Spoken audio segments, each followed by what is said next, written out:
In my next episode of Memos to the President, we're sharing the conversation I had on stage with the Vice President of Taiwan, Bi-Khim Hsiao. We focused on all things related to Taiwan as the center of the global innovation, the geopolitical situation in Asia and Pacific, and how is Taiwan positioning for the future. We can advance technology and put our competitive advantages together to really ensure that industrialization and AI leadership serves our shared purpose. And that is also about advancing freedom and about resilience, which are the key words for our conversation today. I hope you enjoyed this conversation as much as I did. When we were putting together the exchange and the expo, we thought there's no more and more pressing issue than really opening with what I consider the most geopolitical issue of this decade. And so it's really an honor to have Madam Vice President joining us from Taipei this morning. Good to see you, Madam Vice President. Good morning from Washington, that you know, and you've served here for a long time. I'm going to ask you if you miss DC later on. But let's start with, my first question is, I had the honor to be at your inauguration and President Li's inauguration last year. And one of the memorable things you said, and the President put it in his speech, was that you wanted to turn Taiwan into an AI island. Can you elaborate a little bit in your vision and how far you have come in really executing your vision? Well, first of all, thanks for having me at this very meaningful event, and good to see you again. When we talk about an AI island or AI Taiwan, I think we want to emphasize at least three different dimensions. The first one is we talk about government, we talk about our society and economy, and then we also talk about Taiwan's relations with the world. In the first level, we want to introduce AI to our entire government system so that we can enhance the efficiency of the delivery of government services, but also expand the capabilities of our government and the entire civil service. And secondly, when we talk about the economy, we want to use AI to empower our people, essentially. It's about strengthening our democracy, about strengthening civic participation in public decision-making, but it's also about introducing AI to the different walks of life in our economy. We're talking about cross-sectoral economics, including from the service sector, traditional manufacturing, including the small, medium-sized enterprises that are going through important transitions at the moment. We want AI capabilities to be accessible and to be able to drive our economy in an inclusive and a growth-oriented way. Now, the third dimension about AI and Taiwan's link to the world is that Taiwan plays a very critical role in global supply chains that power global AI. We want to continue to contribute to the development of AI technology. We want to play that critical role. We want to optimize what Taiwan can do in contributing to stable, secure supply chains, but also in global innovation and global technology. And ultimately, I think our goal is to advance humanity, to make progress, to bring about prosperity. And we want to work with anyone who shares that goal for AI around the world too. Thank you, Madam Vice President. As you know, we were there early this year. After that, Joe and I wrote a piece for our newsletter where we called Taiwan the center of democracy, center of innovation, and center of technology.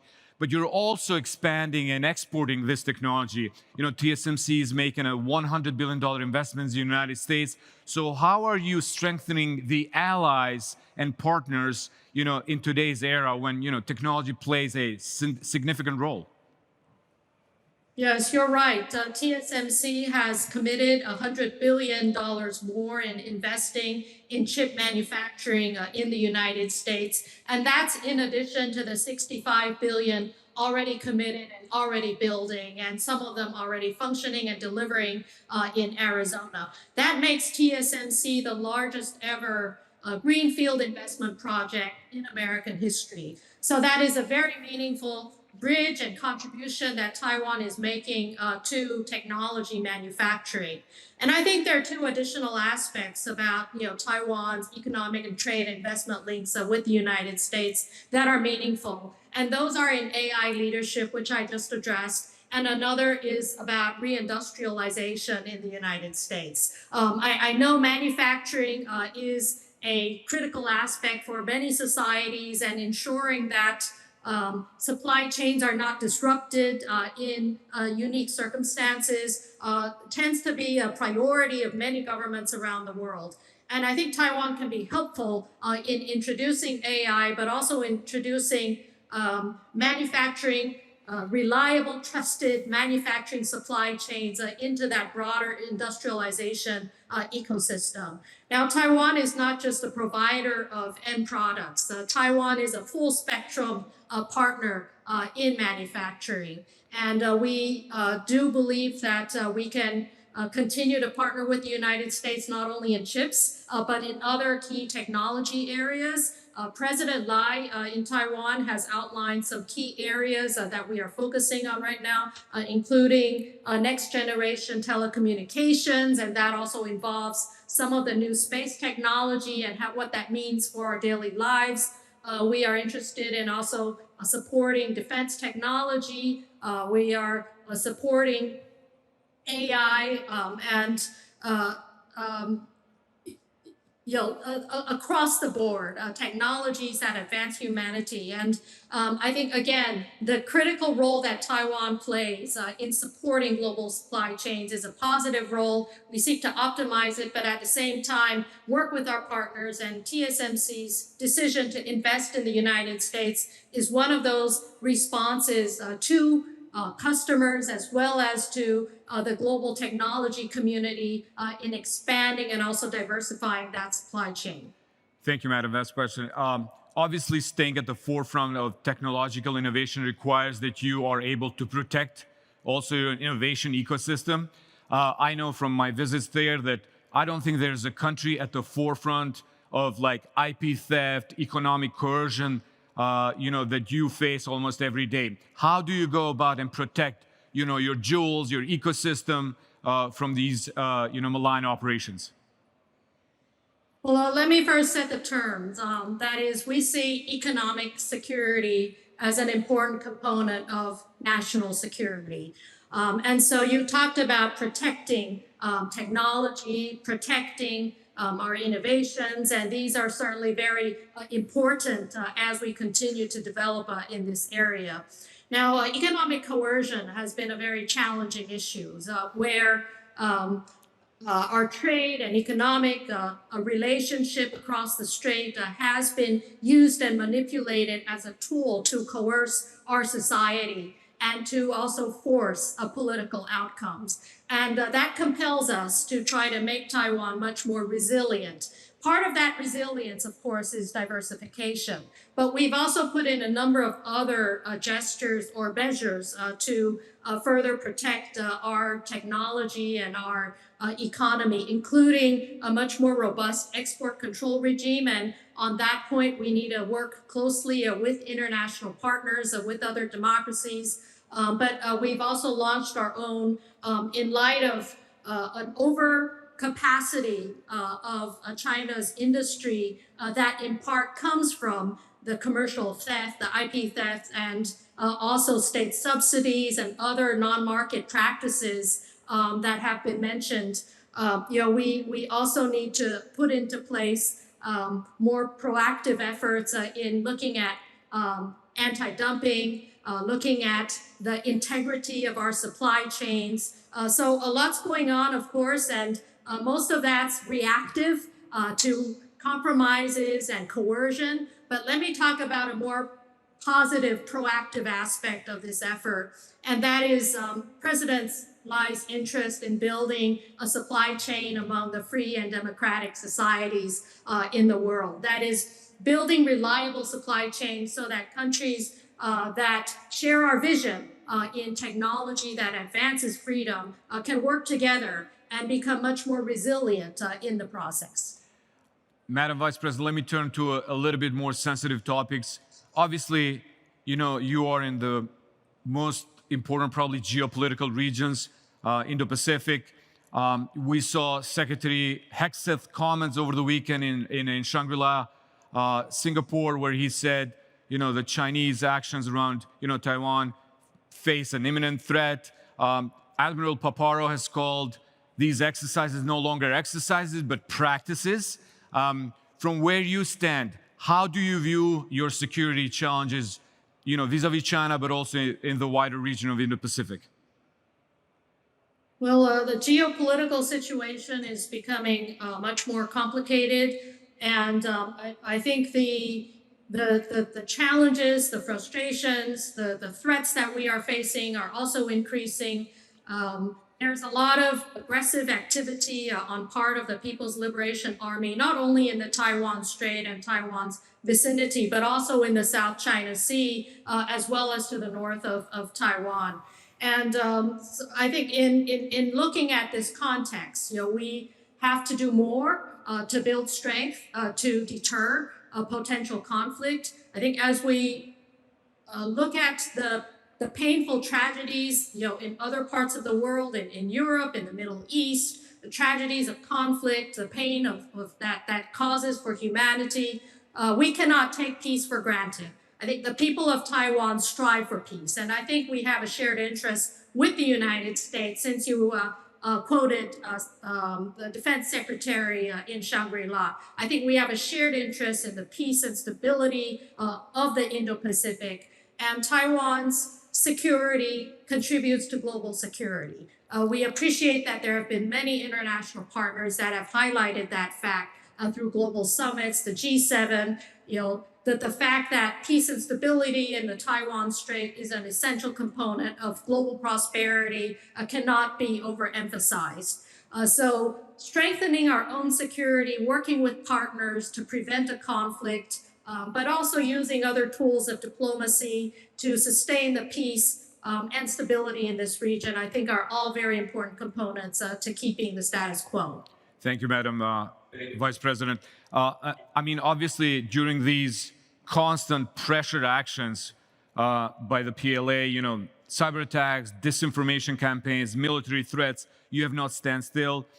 You have a whole of society defense resilient committee. Can you elaborate a little bit about what does that mean? What's the status of preparedness there? And how do you envision this really being executed? Yes, well, with your previous question, I spoke about the military side of our country's national security and our defenses, and the need to invest more, to build more, to sustain peace through strength. And on this question, it's about our civil society, and about our resilience. Taiwan is very familiar with natural disasters. Almost every year we have earthquakes, typhoons, and other natural disasters that challenge the daily lives and resilience of our people. And so, we've gradually built up some degree of resilience on that front. But all of the hybrid threats that we are facing today, from the CCP, from the authoritarian regimes, including cybersecurity challenges, including disruptions to our telecommunications, compromises and damages to our undersea cables, the continuing presence of naval, militia, and other aggressive forces in the vicinity of our strait, other hybrid disinformation, everything that you can imagine. And by the way, the authoritarian governments are sharing their toolbox. And so we also need to develop a hybrid response, and also a much more comprehensive resilience response. And so, upon this administration, President Lai personally initiated what we call the Whole of Society Defense Resilience Committee. And, he chairs these committee meetings, and it's about building these pillars in society that supports resilience during times of difficulty, including natural disasters or other man-made hybrid threats. And some of the key pillars include resilient telecommunications. It includes food and energy security, includes stockpiling, it includes sheltering, medical supplies, It also includes building, fortifying the security of our critical infrastructure, our energy grids, financial resilience, our cybersecurity, all of these areas. But it also includes better training for our civil society, for our civic groups, so that they may be better prepared for responses, disaster response, but also in finding ways to protect themselves in times of crisis. Madam Vice President, you mentioned, the challenges in the European continent right now around Ukraine. There are ongoing events happening in the Middle East. What are some of the key lessons that you are taking from these other areas, how you're adopting to the changing character of war and nature of war in today's environment and going forward? Well, I think Russia's invasion of Ukraine a few years ago was a wake-up call to the Taiwan society. That is, as much as we strive to maintain peace, we are peace-loving, we cannot take peace for granted, and that we have to do more to ensure that peace is maintained, that we can prevent the tragedies of conflict from happening in our homeland and in this part of the world. And so, in terms of lessons, first of all, we need to invest more in our defenses, but it's not only about, spending money or GDP, it's about investing in the right systems and the right capabilities. And we've been really focusing and narrowing down on asymmetric capabilities. We also need to invest smartly. And I think Ukraine has demonstrated that innovations, especially in unmanned systems, in integrating AI with defenses, as well as some new space technologies, the key role that these new tech and emerging technologies play in defenses. I think that also demonstrates to Taiwan that we have a lot more work to do in leveraging the capabilities of our private sector for the purpose of broader resilience in our society and also defending our country. And given the security challenges you have and potential timelines ahead of you, how satisfied are you with the pace of adoption and really modernization of your military forces? I don't think we can ever be prepared enough, or that we can ever be satisfied. And our military is going through a number of reform efforts, modernization efforts, and command control and decentralization, adopting some of the new technologies, and also improving the training, our reserve system. There's a lot going on right now, and it is stressful, it's frustrating, but it is a necessary process that we must go through. And this effort will continue as long as there continues to be a threat against Taiwan. Thank you. As you know, we brought more than 80 fellows from around the world to Taiwan in February, because what we wanted to do is really show a different face of Taiwan. Usually what you hear from Taiwan are two things: the geopolitical tension and TSMC. What is one thing that you would like this audience to take away from you? You're gone back now to Taiwan. What is something else? I mean, we come there, we visit. I'm in awe with the place and with the people and the energy that exists there. But what is one thing that you would want this audience to take away from Taiwan? Yes, well, thank you for bringing the outstanding 80 young leaders to Taiwan with the SESP program. And I also want to extend a welcome to all of the other young people who are here today at the AI Expo to also visit Taiwan. And I think that the key word, and I've probably used it about 10 or 20 times tonight, and that is, well, tonight, Taiwan time, and that is the word resilience. And we're all about building resilience to keep our society free. And freedom is the other key word. Now, Taiwan has been through many challenges in our history. We've been through colonialism. We've been through the world's longest living martial law of 37 years. We've been through a democratic transition to where we are today with a very robust and competitive multi-party democracy. We've also made our society much more resilient to all kinds of internal and external challenges. And so I hope that all the visitors to Taiwan can get a feel of the very robust energy in our society, the resilience of our people, but also all the goodwill and the kindness of the Taiwanese people, the desire to be a force for good in the world, to do good, to contribute to global progress, to contribute to the advancement of humanity. And that is pervasive in our society. Ultimately, although we are facing all kinds of pressures, the people of Taiwan do want to be that force for good. We do want to be that front line in defending freedom. We do want to support humanity and all the progress that the technology that we build together can bring about. Madam Vice President, I have a two-part question since we're getting close to the end. But number one is, you served more than 3 years in Washington. So, obviously, you know the place, you know a lot of people. What do you miss and what don't you miss about Washington? So that's one thing.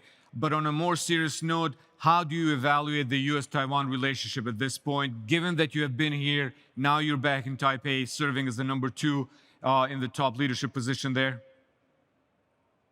Well, first of all, I think for me, Washington was like the major league of politics and diplomacy.